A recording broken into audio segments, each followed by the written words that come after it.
Hi guys. Joju ജോർജിനെ നായകനാക്കി M Padmakumar സംവിധാനം ചെയ്ത ഏറ്റവും പുതിയ ചിത്രമാണ് ജോസഫ്. ഇന്ന് ഞാൻ ചിത്രം കണ്ടു. ഏകദേശം 50%ഓളം പാക്ഡ് ആയിട്ടുള്ള ഷോയാണ് നടന്നത്. എറണാകുളത്ത് വനിതാ തിയേറ്ററിൽ നിന്നാണ് ചിത്രം കണ്ടത്. ആ ചിത്രത്തെക്കുറിച്ച് കുറച്ച് വാക്കുകൾ പറഞ്ഞിട്ട് പോകാമെന്ന് വിചാരിക്കുന്നു. ഈ ഏകദേശം റിവ്യൂകളൊക്കെ എല്ലാം വന്നു കഴിഞ്ഞ് കാണും ജോസഫിനെ കുറിച്ചെന്ന് വിശ്വസിക്കുന്നു. ഞാൻ ഈ റിവ്യൂ ഇടാൻ കാരണം ഇത്രത്തോളം ഒരു നല്ല ചിത്രം മിസ് ചെയ്യരുത് നിങ്ങൾ. ഞാൻ ഈ റിവ്യൂ ഇട്ടത് കൊണ്ട് ഒരു 10 പേരെങ്കിലും ആ സിനിമ കാണാൻ പോയാലോ എന്ന് വിചാരിച്ചാണ് ഞാൻ ഈ റിവ്യൂ നിങ്ങളുടെ മുമ്പിൽ പറയാൻ എത്തിയിരിക്കുന്നത്. എല്ലാവരും ഇതുവരെ കണ്ട റിവ്യൂകളിലെല്ലാം വളരെ മികച്ച അഭിപ്രായം നേടി പോകുന്ന ജോസഫിനെ കുറിച്ച് ഞാൻ പ്രത്യേകിച്ചൊന്നും പറയേണ്ട ആവശ്യമില്ല. എന്നാലും ഞാൻ കണ്ട കാര്യങ്ങൾ ഒന്ന് നിങ്ങളോട് ഡിസ്കസ് ചെയ്യാമെന്ന് വിചാരിക്കുന്നു. ഒരു ത്രില്ലർ സ്വഭാവമുള്ള ഒരു ചിത്രമാണ് ജോസഫ്. ചിത്രം പതിഞ്ഞ താളത്തിലാണ് പോകുന്നെങ്കിലും ചിത്രത്തിൻ്റെ ആ ഒരു തിരക്കഥ നൽകുന്ന എനർജി, ആ പതിഞ്ഞ താളങ്ങളെയെല്ലാം മറികടക്കുന്ന രീതിയിൽ ആണ് ചിത്രം പോകുന്നത്. ജോജുവിൻ്റെ കഥാപാത്രം തന്നെയാണ് ചിത്രത്തിൻ്റെ ഹൈലൈറ്റ്. അദ്ദേഹം ഇത്ര മികച്ചൊരു കഥാപാത്രം ഇതുവരെ മലയാള സിനിമയിൽ ചെയ്തിട്ടില്ല. ജോജു ധാരാളം പോലീസ് വേഷങ്ങൾ ചെയ്തിട്ടുണ്ട്, പക്ഷേ ഇതിനകത്ത് പോലീസ് വേഷം അത്രത്തോളം സ്പെഷ്യലാണെന്ന് തന്നെ പറയാം. ഒരു മാസ്സായിട്ടുള്ള ഒരു ക്യാരക്ടറാണ് ഈ ഓരോ ചിത്രത്തിൽ ജോജുവിൻ്റേത്. നമ്മുടെ വലിയ നടന്മാരൊക്കെ ചെയ്യാൻ കഴിയുമായിരുന്ന ഒരു റോളാണ് ഈ ചിത്രത്തിൽ ജോജു ചെയ്തിരിക്കുന്നത്. വളരെ മികച്ച രീതിയിൽ എന്ന് പറഞ്ഞു കഴിഞ്ഞാൽ എനിക്ക് തോന്നുന്നു ഈ വർഷത്തെ കേരള സംസ്ഥാന അവാർഡ് ജോജുവിന് കിട്ടട്ടെ എന്ന് ഞാൻ ആത്മാർത്ഥമായി പ്രാർത്ഥിക്കുന്നു. സംസ്ഥാന അവാർഡോ അറ്റ്ലീസ്റ്റ് ഒരു സ്പെഷ്യൽ മെൻഷനെങ്കിലും ഈ ഒരു ചിത്രത്തിലെ അഭിനയത്തിലുള്ള ജോജുവിന് കിട്ടിയിരിക്കും എന്ന് എനിക്ക് ഉറപ്പാണ്. അത്രത്തോളം മികച്ച രീതിയിലാണ് അദ്ദേഹം ഈ കഥാപാത്രത്തെ ഉൾക്കൊണ്ടത്.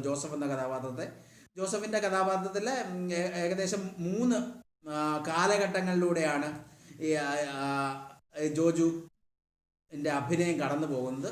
3 കാലഘട്ടത്തിലെ കഥാപാത്രങ്ങളും വളരെ മികച്ച രീതിയിൽ അദ്ദേഹത്തിന് അവതരിപ്പിക്കാൻ സാധിച്ചിട്ടുണ്ട്. ഒരു നോൺ ലീനിയർ രീതിയിലാണ് ചിത്രം പോകുന്നത്, തിരക്കഥ പോകുന്നത്. ആ നോൺ ലീനിയർ സ്വഭാവമാണ്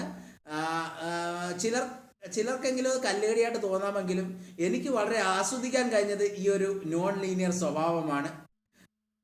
നമ്മൾ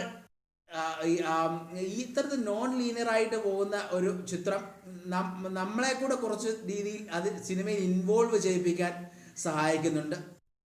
എല്ലാ കഥാപാത്രങ്ങളും മികച്ചു നിന്നു.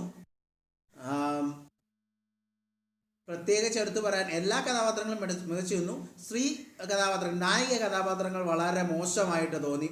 2 നായികമാരുടെ അഭിനയം വളരെ മോശമായിട്ട് തോന്നി. ഇന്ന് അഭിനയിക്കുന്ന ആരെങ്കിലും എക്സ്പീരിയൻസ്ഡ് ആയിട്ടുള്ള നടിമാർ അഭിനയിച്ചായിരുന്നെങ്കിൽ വളരെ മികച്ച രീതിയിലായനെ എന്ന് തോന്നി.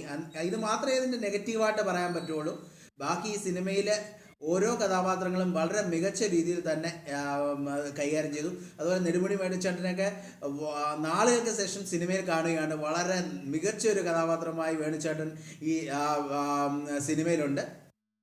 അതുപോലെ സിനിമ മുന്നോട്ട് വെക്കുന്നത് വളരെ ആനുകാലിക പ്രസക്തമായ ഒരു സന്ദേശമാണ്. അത് തന്നെയാണ് ഈ സിനിമയുടെ ഹൈലൈറ്റും. ഞാൻ ഈ സിനിമയെക്കുറിച്ച് വാചാലമായി പോവും. നിങ്ങൾ തിയേറ്ററിൽ തന്നെ പോയി അനുഭവിക്കൂ. ഇത് ഞാനൊരു 4 out of 5 മാർക്ക് കൊടുക്കാവുന്ന രീതിയിലുള്ള ചിത്രമാണ്. നിങ്ങൾ തിയേറ്ററിൽ തന്നെ പോയി അനുഭവിക്കും. മിസ്സാക്കരുത്, തിയേറ്റർ അനുഭവം മിസ്സാക്കരുത്. വളരെ മികച്ച ഒരു ചിത്രമാണ് ജോസഫ്. പിന്നെ പ്രത്യേകിച്ച് ഈ ചിത്രത്തിൽ പറയേണ്ടത് രഞ്ജിൻ രാജിൻ്റെ മ്യൂസിക്കാണ്. രഞ്ജിനെ നമ്മൾ ഐഡിയ സ്റ്റാർ സിംഗിൽ കണ്ടിട്ടുള്ളതാണ്. രഞ്ജിൻ്റെ തന്നെ 2 ചിത്രങ്ങളാണ് ഈ ഒരു ദിവസം തന്നെ വന്നത്. ഈ ജോസഫും അതുപോലെ തന്നെ നിത്യഹരിത നായകൻ, ആ 2 ചിത്രങ്ങളും രഞ്ജിൻ്റെ മ്യൂസിക്കിലാണ് വന്നത്. രഞ്ജിന് തുടക്കക്കാരനെന്ന നിലയിൽ തുടക്കക്കാരനാണെന്ന് തോന്നിയേയില്ല. രഞ്ജിൻ്റെ മ്യൂസിക്കാണ് ഈ ചിത്രത്തെ മുന്നോട്ട് നയിക്കുന്നത് തന്നെ.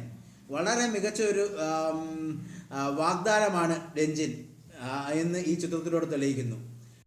അതുകൊണ്ട് തന്നെ നിങ്ങൾ ഈ ചിത്രം കാണുക. നിങ്ങളുടെ അഭിപ്രായം കമൻ്റായി രേഖപ്പെടുത്തുമല്ലോ. ഈ ചാനൽ സബ്സ്ക്രൈബ് ചെയ്യാത്തവരൊന്ന് സബ്സ്ക്രൈബ് ചെയ്യുമല്ലോ. Thank you for viewing. Thank you.